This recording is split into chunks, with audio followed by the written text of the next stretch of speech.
Existe um território além daquilo que a consciência comum consegue nomear. Um espaço onde os mitos respiram, os símbolos falam e as histórias revelam aquilo que a alma tenta esconder. Entre a luz do herói e a escuridão da sombra, entre a razão moderna e a sabedoria ancestral, habita o inconsciente coletivo. Aqui, arquétipos despertam, máscaras se dissolvem e a jornada nunca é apenas externa. Este é o lugar onde histórias se transformam em espelhos da psique. Bem-vindo ao limiar entre o visível e o invisível. Bem-vindo à psicologia, arquétipos e heróis.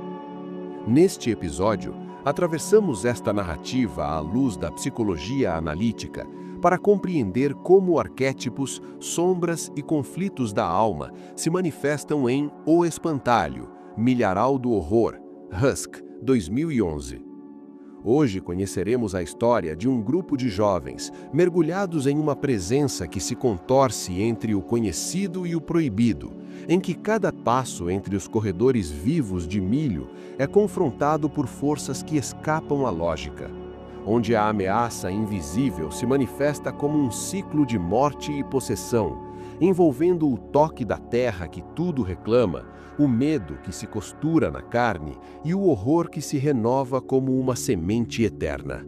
Scott, Chris, Johnny, Brian e Natalie viajam pelo interior dos Estados Unidos, atravessando estradas isoladas até que um incidente bizarro acontece.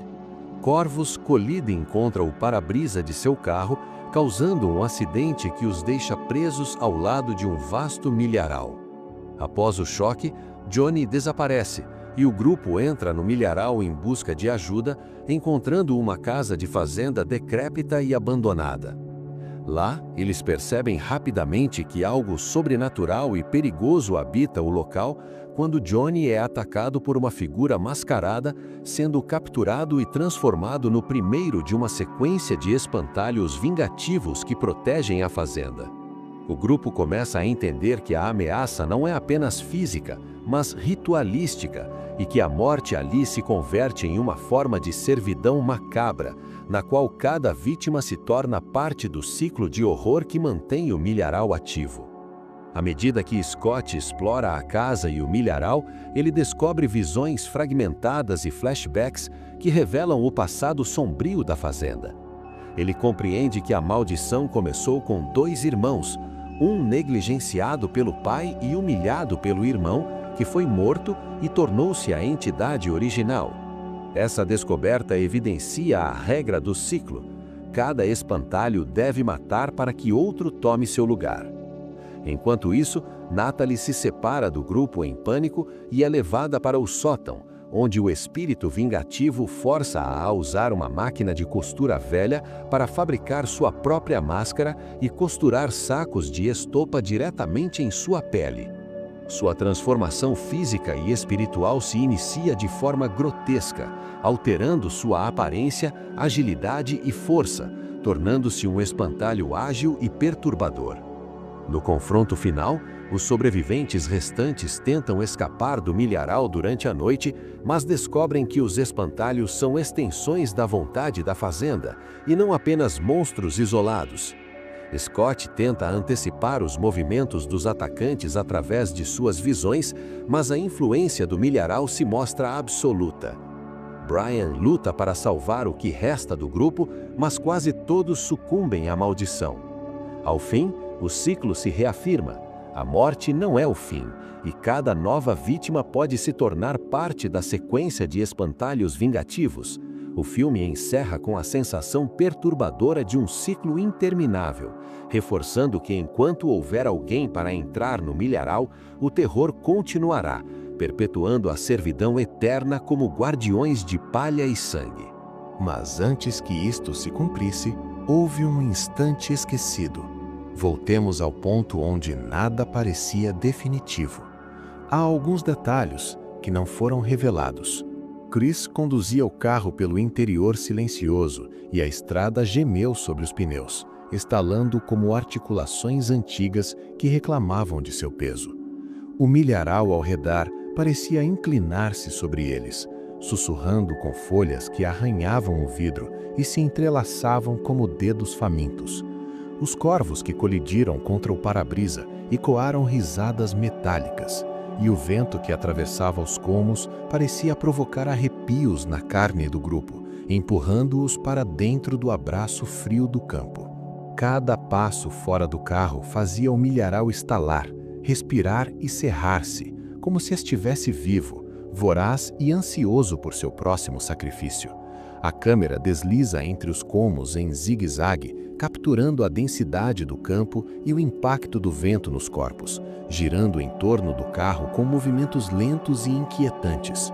Ao entrarem na casa de fazenda, o chão ranger sob os pés tornou-se um lamento audível e as paredes exalavam um hálito úmido e pesado, pressionando o grupo contra o teto baixo. As vigas tremeram como mandíbulas prontas a morder, e o ar pulsava com a intenção de confundir e aprisionar. Johnny gritou, mas o som foi engolido pelas sombras que rastejavam e se retorciam nas paredes, e as janelas estalaram, respirando com fúria, como se quisessem expulsar os intrusos ou absorver sua essência. Cada corredor da casa parecia observá-los, conspirando com a própria escuridão, e o chão parecia respirar sob eles, arfando em ritmo predatório. A câmera acompanha os corredores em traveling lento, alternando entre close nos gritos e plano amplo que revela a deformidade das sombras, oscilando com o ranger da madeira. Scott subiu ao sótão, sentindo a madeira palpitar sob seus dedos, como se cada tábua tivesse vida própria, ansiosa por testemunhar e punir. As paredes murmuravam histórias antigas, rangendo e sussurrando segredos de irmãos, vingança e dor. Natalie, separada do grupo, percebeu que o sótão a envolvia como um abraço sufocante, comprimindo-a contra a máquina de costura. A madeira arfava, os pregos rangiam e a própria luz se retorcia, como olhos tortuosos seguindo cada gesto dela. O ar tremia com expectativa, carregando o cheiro metálico do sofrimento, e o espaço parecia pulsar com alegria cruel diante de sua transformação. A câmera sobe em plano vertical, seguindo Scott até o sótão, alternando para a panorâmica lenta do espaço, capturando a tensão da luz que se deforma sobre Natalie e a máquina. A costura tornou-se um ato de guerra entre carne e tecido, onde a própria máquina de costura parecia guiar as mãos de Natalie, cutucando sua pele, enganando seus músculos, incitando cada movimento. Cada saco de estopa colava-se à pele com força predatória, enquanto o chão suspirava com prazer, e as paredes exalavam uma fricção sutil que queimava a pele. Os cômodos do milharal, à distância, curvavam-se e esticavam-se, como tentáculos ávidos, sentindo cada vibração, antecipando passos, reagindo com movimentos inteligentes e ameaçadores. A câmera move-se em órbita em torno de Natalie, alternando entre close nas mãos e plano aberto do sótão, criando tensão rítmica com a cadência da costura. Scott e os sobreviventes restantes correram pela noite, mas o milharal os perseguia como um predador silencioso. As folhas se enroscaram em torno de braços e pernas, os caminhos dobraram-se e abriram-se com comando próprio, e o vento uivou em correntes direcionadas, empurrando-os, sussurrando instruções cruéis. Cada espantalho emergiu do campo como extensão viva do ambiente, fundindo-se com sombras e cômodos, atacando com precisão ritualística. Cada árvore, cada fresta, cada sombra parecia ter intenção e vontade próprias, manipulando o grupo como peças de um tabuleiro macabro. A câmera acompanha o movimento dos espantalhos em traveling lateral, alternando entre planos médios e longos, para enfatizar a perseguição e o labirinto vivo do milharal.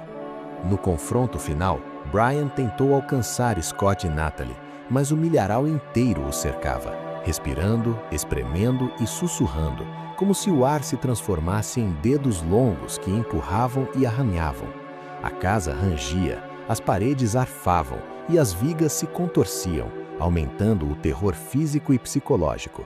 Os espantalhos atacavam, movendo-se como extensões da vontade pulsante do milharal, que respirava, vibrava e devorava cada tentativa de fuga. Ao final, Quase todos sucumbiram, e o campo retornou à sua quietude predatória, pronto para novos visitantes. Cada morte, cada transformação, cada ataque era consequência direta de escolhas e enganos humanos, e a servidão como espantalho continuaria, inevitável e cíclica. A câmera realiza um plano sequencial em 360 graus, circulando o milharal e a casa, mostrando a quietude pulsante do campo e os corpos imóveis, com movimentos lentos que intensificam a sensação de vigilância viva. E ao perceberem o ciclo eterno do milharal, surge a inquietação. Se a morte é apenas o início, quem realmente habita o espaço entre o que é e o que ainda não tocada, que precisamos conhecer, onde os ecos da psique sussurram e os espaços falam antes das palavras. O milharal, a casa de fazenda e o sótão não são apenas cenários, são extensões do inconsciente profundo e desconhecido.